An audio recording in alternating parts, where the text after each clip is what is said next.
అనగనగా ఒక పచ్చని అడవి. అడవిలో ఎత్తైన చెట్లు, మరి ఆ ప్రదేశం అంతా సీతాకోక చిలుకలతో నిండి ఉంది. ఎటు చూసిన పక్షుల కిలకిలలు. ఒక కుందేలు పిల్ల ఆ అడవంతా చుట్టేస్తూ అటు ఇటు తిరుగుతుంది. ఆ కుందేలు పిల్ల అలా తిరుగుతూ ఉండగా అది వెళ్ళే మార్గంలో దానికి ఒక ఏడుపు శబ్దం వినిపించింది. అది వినగానే కుందేలు దాన్ని వెతుక్కుంటూ వెళ్ళసాగింది. అలా దట్టమైన అడవి లోపలికి వెళ్తుంది. లోపలికి వెళ్ళే కొద్దీ మార్గమంతా చీకటితో కమ్మేస్తుంది. అడుగులు జగడుగా వేసుకుంటూ ఆ కుందేలు లోపలికి వెళ్ళసాగింది. చివరికి ఆ ఏడుపుకి కారణమైన దాన్ని చూసి కుందేలు బిత్తరపోయింది. ఏడుస్తుంది మరెవరో కాదు, ఒక సింహం పిల్ల. ఆ సింహం పిల్ల ముళ్ళు చెట్ల మధ్యలో చిక్కుకుపోయి ఏడుస్తుంది. దాని వంటి మీద అంతా బురద అంటుకొని దాని కళ్ళల్లో భయం కనిపిస్తుంది.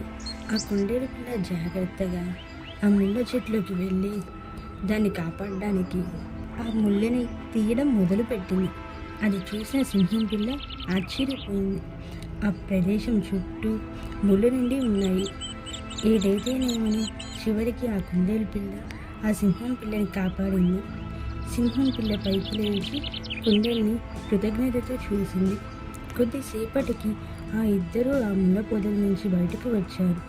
తర్వాత ఆ సింహం పిల్ల కుందేలుకి తన కథ చెప్పుతూ మొదలుపెట్టింది. అది తన కుటుంబం నుండి ఎలా తప్పిపోయి వాళ్ళని వెతుక్కుంటూ అడవిలోకి వచ్చి ముళ్ళల్లో చిక్కుకుపోయిందో సింహం చలించిపోతూ తన కథ చెప్తుంది. ఇదంతా కుందేలు శ్రద్ధగా వింటుంది. అలా నడుచుకుంటూ ఒక నది దగ్గరికి చేరుతాయి. ఆ నదిలోని నీళ్లు పొంగి పొరులుతున్నాయి. ఆ నీటిలోని కాంతి మెరుస్తూ ఉంది. కుందేలు గెంతుతూ ఆ నదిని చాలా సునాయాసంగా దాటుతుంది. కానీ సింహం పిల్ల చాలా లావుగా ఉండడంతో దాటడానికి దానికి చాలా ఇబ్బంది అనిపించింది. పక్కనే ఒక చెట్టు విరిగిపడి ఉంది. దాని మీదుగా నదిని ఈడడం సాగింది. కుందేలు వెనక్కి తిరిగి సింహం పిల్ల జాగ్రత్తగా వస్తుందో లేదో అని చూస్తూ ఉంది. వాళ్ళు అలా వెళ్తుండగా దారిలో ఏవో శబ్దాలు వినిపించాయి. భయంతో రేవు వెళ్ళే దారిలో వెళ్ళసాగాయి. అలా కొంచెం దూరం వెళ్ళాక అడవి పందుల గుంపు అక్కడ ఉందని చూడగా అవి చూడంగానే ముందు కుందేలు సింహం ఇద్దరు పొదల వెనక్కి వెళ్ళి దాక్కున్నారు.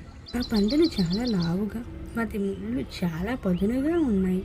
సింహం పిల్ల ఏమాత్రం భయపడకుండా గట్టిగా ఊపిరి పీల్చుకొని ముందుకు వెళ్ళి దాని ధైర్యాన్ని చూసి కుందేలు చాలా భయపడింది. పక్కనే ఉన్న రాయి మీదకి ఎక్కి సింహం పిల్ల గట్టిగా గర్జించడం మొదలుపెట్టింది.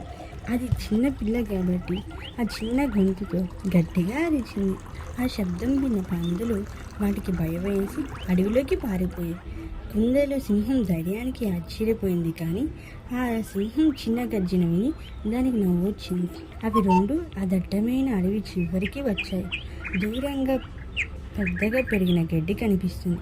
ఒక్కసారిగా గాలి రావడంతో అవి పక్కకి జారిపోయి లోపల సింహం పిల్ల కుటుంబం కనిపించింది. అది చూసిన సింహం పిల్ల ఆనందంతో ఉప్పొంగిపోయింది. ఆ సింహం ఆనందంతో చూసి ఆ కుందేలు పిల్ల మురిసిపోయింది. సింహం వాళ్ళ పరిగెత్తుకుంటూ తన అమ్మ నాన్న దగ్గరికి వెళ్తుంది. అది చూసిన వాళ్ళ అమ్మ నాన్న సింహం పిల్లను హత్తుకొని అది తిరిగి వచ్చినందుకు సంతోషపడింది. ఇది అంతా దూరంగా ఉన్న కుందేలు చూసి ఆనందపడుతూ ఉంది. తర్వాత అది కూడా ఆ సింహం పిల్ల దగ్గరికి వెళ్ళి చేరింది. కొద్దిసేపు ఆడుకొని చివరికి కుందేలు తన ఇంటికి తను చేరుకునే సమయం అయింది. అది వెళ్తుండగా సింహం పిల్ల దాని దగ్గరికి వచ్చి వెళ్ళిపోతావా అని కళ్ళల్లోకి చూసి అడిగింది. సరే అని కుందేలు కొద్దిసేపు సమయాన్ని దాంతో గడిపింది. ఇదంతా దూరం నుంచి చూస్తూ ఉన్న పెద్ద సింహం ఆ కుందేలు తన కుటుంబంలో ఒకటిగా చేర్చుకున్నాడు. ఆ కుందేలు మంచితనాన్ని చూసి వాళ్ళిద్దరు బెస్ట్ ఫ్రెండ్స్ అయ్యారు. ఇలా కొద్దిసేపటికి కుందేలు తన ఇంటికి బయలుదేరింది. చివరిగా ఈ కథలోని నీటి ఏమిటంటే స్నేహితులు తోడు ఉంటే దేనైనా సాధించవచ్చు.